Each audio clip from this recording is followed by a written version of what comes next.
بسم اللہ الرحمن الرحیم۔ السلام علیکم ورحمۃ اللہ وبرکاتہ۔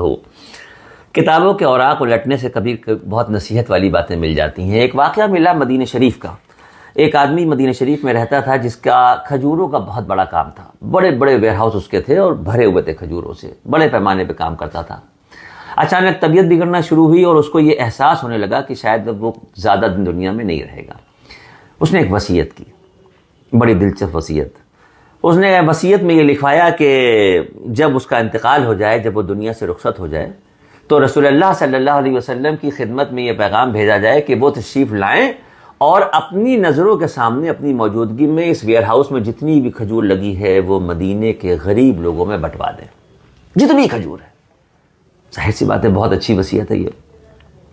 کچھ ہی وقت گزرا اس وصیت کے بعد اور اس کا انتقال ہو گیا۔ رسول اللہ صلی اللہ علیہ وسلم کی خدمت میں یہ اطلاع بھیجی گئی تو آپ صلی اللہ علیہ وسلم کچھ صحابیوں کو لے کے تشریف لائے وہاں پہ اور اپنی نظروں کے سامنے کھڑے ہو کے کہا کہ بھئی اندر سے کھجور نکالتے جاؤ اور بانٹتے جاؤ۔ کافی دیر تک کھجور اندر سے نکلتی رہی، کئی لوگ نکالتے رہے، بھرا تھا پورا میرا اور وہ بڑھتی چلی گئی۔ کچھ دیر کے بعد عرض کیا کہ یا رسول اللہ، ایک ایک کھجور اندر سے نکال کے بانٹ دی گئی ہے۔ ہمارے نبی صلی اللہ علیہ وسلم خود اندر تشریف لے گئے تو دیکھا پورا ہال تو خالی ہو گیا تھا، لیکن اتفاق سے نظر پڑی کہ ایک کونے میں ایک آدھی کٹی ہوئی کھجور، جو یہ استعمال بھی نہیں ہو سکتی تھی، آدھی کٹی ہوئی کھجور پڑی ہوئی تھی۔ تو ہمارے نبی نے اس کو اٹھایا اور ایسے لوگوں کو دکھایا اور کہا کہ اس آدمی نے، جس کا یہ ویئر ہاؤس تھا، اگر اپنی زندگی میں اپنے ہاتھ سے صرف یہ ایک کھجور صدقہ کیا ہوتا تو اس کا جو اجر و ثواب اس کو ملتا، یہ سارے کھجور بٹوانے کا بھی اتنا ثواب نہیں۔ اپنے ہاتھ سے یہ چھوٹا سا ایک کھجور اگر صدقہ کیا ہوتا تو اس کا اجر جو اللہ کے یہاں تھا وہ اپنے مرنے کے بعد دوسرے لوگوں کو وصیت کر کے بٹوانا۔ مقصد کیا ہے؟ اس سے ہمیں پتہ کیا چلا؟ یہاں سے یہ بات پتہ چلی کہ اللہ رب العزت نے اگر آپ کو نوازا ہے اور بہت دیا ہے۔ دیکھیے، کچھ چیزیں زندگی کی ضروریات کی ایسی ہیں جو بیسک ہیں، جیسے بھوک امیر کو بھی لگتی ہے، غریب کو بھی لگتی ہے۔ کپڑے پہننے کے لیے امیر کو بھی کپڑا تن پہ ڈھکنا ہے، غریب کو بھی ڈھکنا ہے۔ کچھ باتیں بیسک ہیں، بنیادی ہیں، اس میں امیر غریب نہیں ہے، وہ ہے۔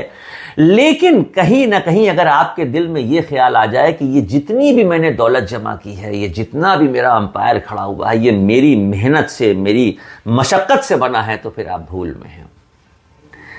محنت اور مشقت رکشے والے، ٹھیلے والے، جھلی والے زیادہ کرتے ہیں، رزق دینے والا اللہ ہے۔ اللہ نے دولت تو قارون کو بھی دی تھی، فرعون کو بھی دی تھی، ان لوگوں کے پاس تو اتھا دولت تھی، لیکن کیا انجام ہوا ان کا؟ لہٰذا اس چیز کو ذہن میں رکھیے کہ اگر اللہ رب العزت نے آپ کو آپ کی ضرورت سے زیادہ دیا ہے، ضرورت سے زیادہ میں بھی دو کیٹیگری ہیں کہ ایک تو آپ کی ضرورت پوری ہو رہی ہے، اس کے بعد اس کے اوپر کچھ آرام دہ زندگی ہے، اچھی گاڑی ہے، بنگلہ ہے، مکان ہے، سماج میں عزت ہے۔ ایک یہ ہے کہ اتھا دولت آپ کے پاس ہے اور اس کے بعد آپ اس کو جمع کر کے رکھتے چلے جا رہے ہیں، تو آنکھ بند ہونے کے بعد جب جنازہ چلتا ہے تو کفن میں جیب نہیں ہوتی، کفن میں جیب نہیں ہوتی۔ لہذا صدقے کی اہمیت کو سمجھیے، اپنے ہاتھ سے دینا سیکھیے، اپنی ضروریات ضرور پوری کیجیے۔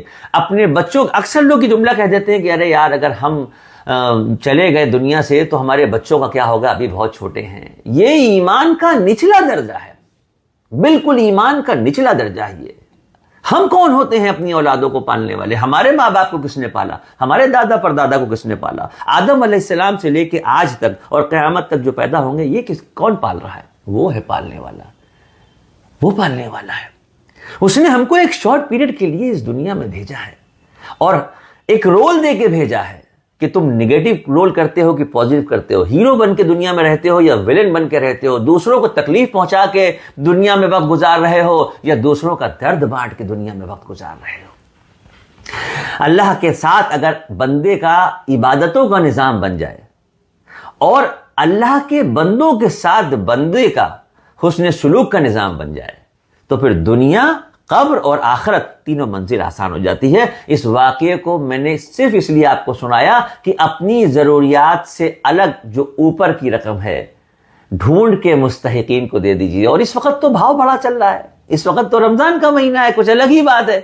آپ سوچئے کہ رمضان کے آخری عشرے میں جب یہ کہا گیا ہے کہ طاق راتوں میں قیام اللیل کو ڈھونڈو، 5 راتیں 21، 23، 25، 27، 29 میں کہا گیا ہے کہ اس میں ڈھونڈو شب قدر کون ہے، اس میں ڈھونڈو جس میں تمہاری مغفرت ہو جائے۔ وہ رات کی نمازوں میں قیام اللیل کو ڈھونڈنے کے بجائے ہم بڑی بڑی دکانوں میں، مارکیٹ میں جا کے ڈریس کا کمبینیشن ملانے لگ جاتے ہیں کہ اس کے ساتھ یہ کنٹراسٹ بنے گا، اس کے ساتھ یہ کنٹراسٹ بنے گا۔ بالکل لیجئے، عید کا دن ہے، خوشی کا دن ہے، پہنیے، لیکن خوشی کے دن اپنی خواہشات کو پوری کرنے کے ساتھ ساتھ اگر دوسروں کی، ان لوگوں کی خواہشات کو بھی سمجھ لیں جو زبان سے کہہ نہیں پا رہے، جو مستحق ہیں، اللہ کے واسطے اللہ کی راہ میں صدقہ اور خیرات اور زکوٰۃ کا یہ سنہرا موقع ہے، نکال کے اللہ سے لکھوا لیجئے جنت اپنے نام۔ وہ بہت رحیم ہے، خود قرآن پاک میں کہہ چکا ہے، کہتا ہے قرآن پاک میں کہ میں غفور الرحیم ہوں، مجھ سے مانگو، میں تمہیں معاف کرنے کے لیے بیٹھا ہوں، تمہیں دینے کے لیے بیٹھا ہوں۔ السلام علیکم ورحمۃ اللہ وبرکاتہ۔